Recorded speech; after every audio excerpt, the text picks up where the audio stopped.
So what do I have to say about Gremlins 3? So Christopher Columbus is coming back to direct, which is odd because he hasn't really directed anything really major in a long time. I think since the Harry Potter series, if I'm not mistaken. The first 2 movies he directed, and then Alfonso Cuarón took over the third one. Very recently, he did the Christmas Chronicles, like those 2 movies, which I think that I saw the first one, and it was okay. Nothing special, nothing amazing. I know people like those movies, those Netflix things, but I don't know. I think it's more geared to kids, which is fine. Christopher Columbus' style seems to be making movies that are heartwarming, that kids can enjoy. But the difference is that I feel like Home Alone, which he directed, and Home Alone 2, could be also enjoyed by adults as well. And, it's a fine balance to be struck to be able to direct both kinds of movies. One's for kids and one's for adults, and,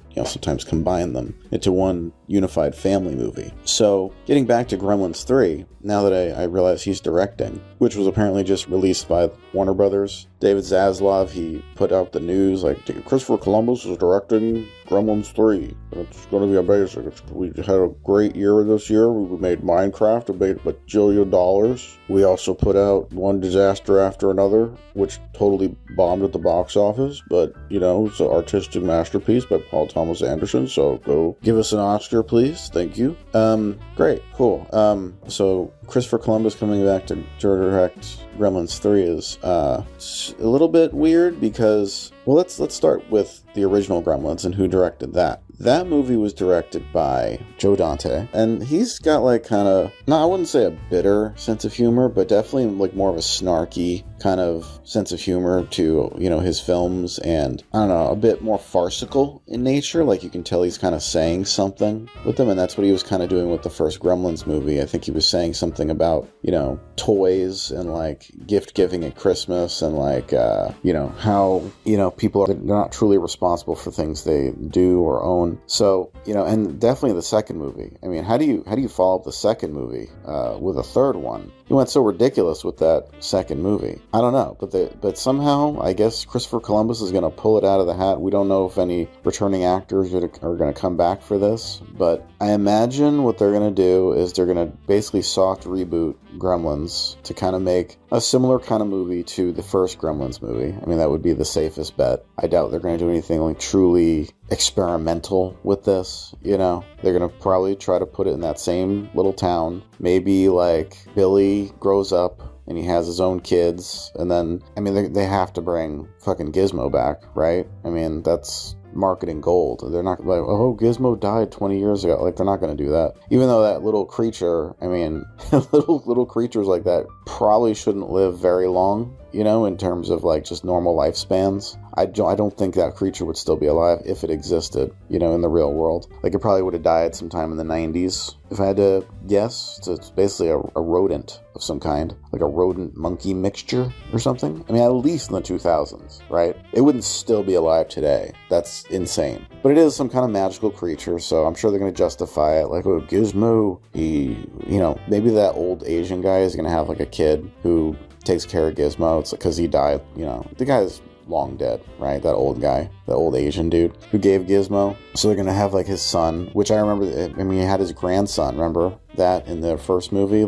Oh, my grandfather, we need money to take care of the place, so here, Gizmo, give us the money. You know what I mean? They're going to bring that guy back. They're probably going to recast the kid as someone else. Maybe it'll be that one dude that was in the fucking Goonies, that Asian kid. Or was he in the Goonies? What am I thinking of? He was in Indiana Jones. He was fucking Short Round. That guy who grew up. So that guy's kind of coming back into things. So I can imagine him kind of being this middle-aged guy who also has a kid or whatever, and they're manning the shop, right? Maybe they turned the shop into something else, because I'm sure things change over 40 years, you know what I mean? So, I mean, the original movie was in 1984, I think. So yeah, they're gonna probably bring that guy back and have Gizmo there, inexplicably. They'll have a throwaway line oh, Gizmo, the Mogwai, they can live up to 100 years. And it said if on the full moon, that if you feed them strawberries, they grow 10 times their size. There'll be some new lore that they toss in there, because they'll probably have new rules, right? They're not gonna have like the same old fucking rules as before, because we knew like you shouldn't feed them after midnight, you shouldn't have them touch water, right? And no sunlight. Okay, but there's probably gonna be some other shit, right? You're not gonna do the same thing over again. They have to have something new to add to this one, right? It'd be neat if the Gremlins became like human sized. That would be interesting. Like if maybe like if they ate something very specific, like chocolate or something, they became like human sized. That would be interesting. Although I don't know how you'd retcon that with the previous movies. I'm sure they ate chocolate a ton and didn't grow, but who the fuck knows? Anyway, maybe it'll be some like new candy that comes out. Like they'll have some kind of weird candy that's in the movie that's like, oh, this candy's great. It's just brand new, right? Little plot device. And then when the Gremlins eat it, they grow like 2 times their size. Like, oh shit, there's like some chemical in them. Who knows? So that would be interesting. It would just be boring if they just did Gremlins 3 and just had like Billy's got a kid, and then the kid's taking care of Gizmo, and then a bunch of shit happens again, and the Billy's like, don't get water on them, don't feed them after midnight, and then they do, and it's like the same thing happens. It's like, is that really all you're gonna do? Like, they have to do something more with this, right? You can't just have the same fucking movie as before. So I don't know. I don't know what they're gonna try to do with this third one, but hopefully it's not just like a fucking reboot Quill, where they kind of soft reboot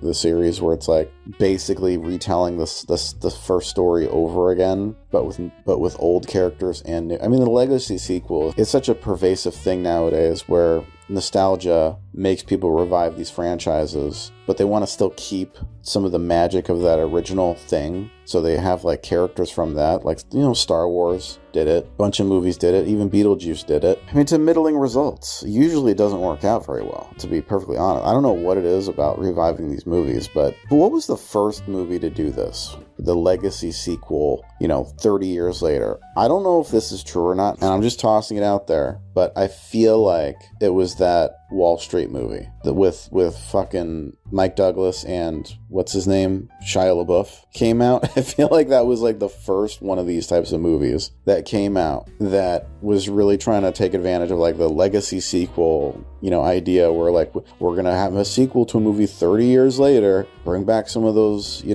previous characters, but also have some new ones, right? Like Shia LaBeouf, he was the lead in this, basically taking over the Mike Douglas role from the original, right? And I think was Michael Sheen in this one? I can't remember, but it was basically, I think that was the first one, to my recollection. There might be another one I'm missing, but I don't know why that sticks out in my brain as being the first Legacy sequel that came about. When did that movie even come out? Like 2008 or something? But yeah, I think that really kickstarted the trend of these Legacy sequels. It was pretty successful, and I think other studios saw the success, and it worked out for them. So even if the movie itself is not that great, the movies are proven moneymakers, and that's why they do it. And I don't know if like maybe the quality is bogged down because they feel the need to like service the fans of the original and make an original story at the same time. Like maybe those two things are too much work, or maybe they're incompatible with one another or something. I don't know. But it's definitely something that I think needs to be analyzed and studied. We need to understand why this kind of thing happens and why Gremlins 3 is a thing, even though like none of the actors from that original movie are even currently acting.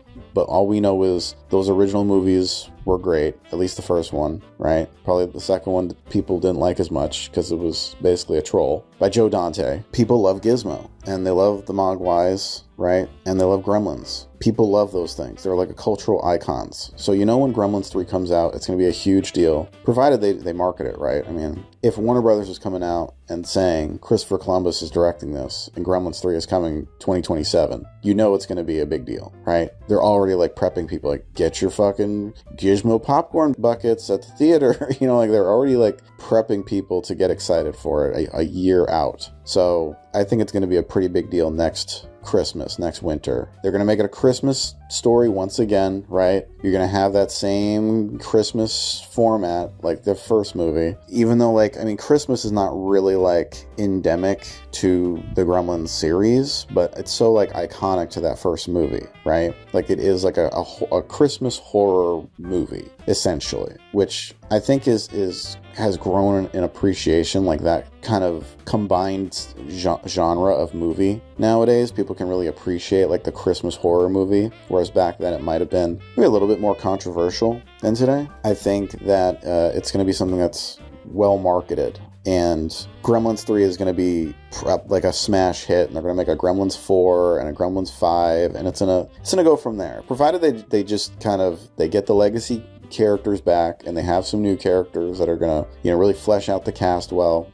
Christopher Columbus, he's a decent director. I don't know exactly how he's gonna handle this in the same kind of light that Joe Dante will, but I imagine it's gonna be with a fresh coat of paint, shinier. I think there is something Christopher Columbus could add to the whole Gremlins aesthetic, because he is kind of a saccharine director in terms of like presentation. Like he's able to show off these amazing Christmas displays, and he does love his Christmas movies, right? I mean, Home Alone, big Christmas movie, right? Home Alone 2, Harry Potter, a lot of Christmas parts in those movies. Then you have the Christmas Chronicles. He really does love his Christmas. It's his thing. It's his thing. Some directors have a thing, and Christopher Columbus, it's Christmas movies. So it's going to be a big, amazing, cheery, colorful Christmas kind of movie. But what's going to be great is if they really can offset it with the Gremlins' gnarly, disgusting, mean-spirited, kind of monstrous, animatronics. And I hope they really keep the animatronics for this.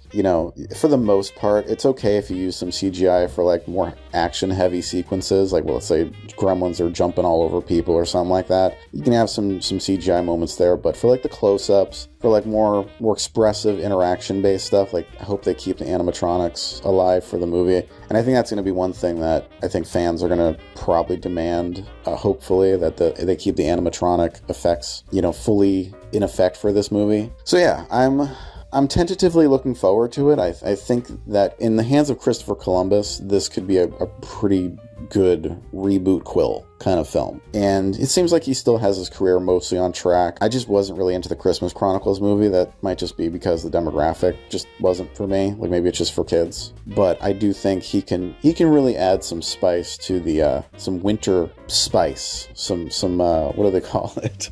Like at Starbucks, like a mint winter spice. That he could add that to the mix of Gremlins. And I think we can get a pretty decent reboot Quill. So I guess let me know what you guys think in the comments. What do you think about this news of a Gremlins 3 coming out? Please like and subscribe to the channel. It'd be great to have you guys on board the Scareticulous train. Choo choo! I don't know why I invented the Scareticulous train, but welcome aboard. Yeah, I will see y'all next time. Have a good one.